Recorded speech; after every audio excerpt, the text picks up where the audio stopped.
Ang LPA ay inaasahang tatawid sa Northern Luzon bukas ng gabi o Biyernes ng umaga.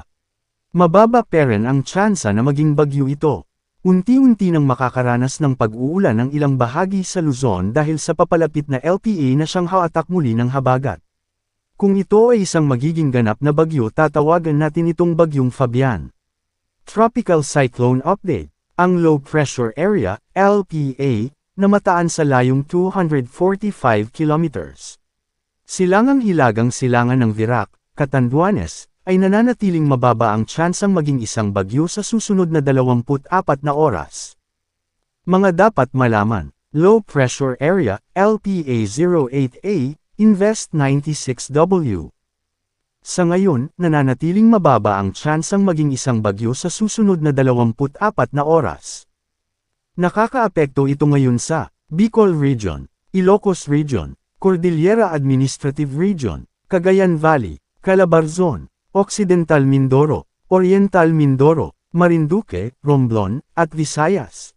Dahil dito, makakaranas ng maulap na kalangitan na may kalat-kalat hanggang malawakang pag-ulan, pagkidlat, at pagkulog, na posibleng magdulot ng mga pagbaha o pagguho ng lupa dahil sa katamtaman hanggang malakas na pag-ulan sa Cagayan Valley, Calabarzon, Aurora, and Marinduque.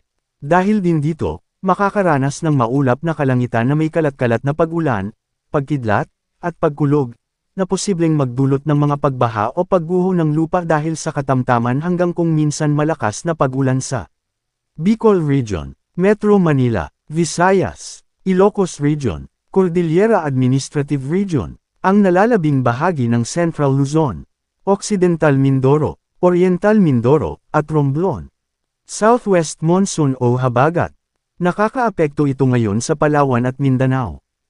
Dahil dito, makakaranas ng maulap na kalangitan na may kalat-kalat na pag-ulan, pagkidlat, at pagkulog na posibleng magdulot ng mga pagbaha o pagguho ng lupa dahil sa katamtaman hanggang kung minsan malakas na pag-ulan sa Zamboanga Peninsula, Northern Mindanao, at Caraga. Dahil din dito, makakaranas ng bahagyang maulap hanggang maulap na kalangitan na may posibleng pulu-pulong pag-ulan o pagkidlat at pagkulog na posibleng magdulot ng mga pagbaha o pagguho ng lupa sa tuwing severe thunderstorm sa Palawan at nalalabing bahagi ng Mindanao.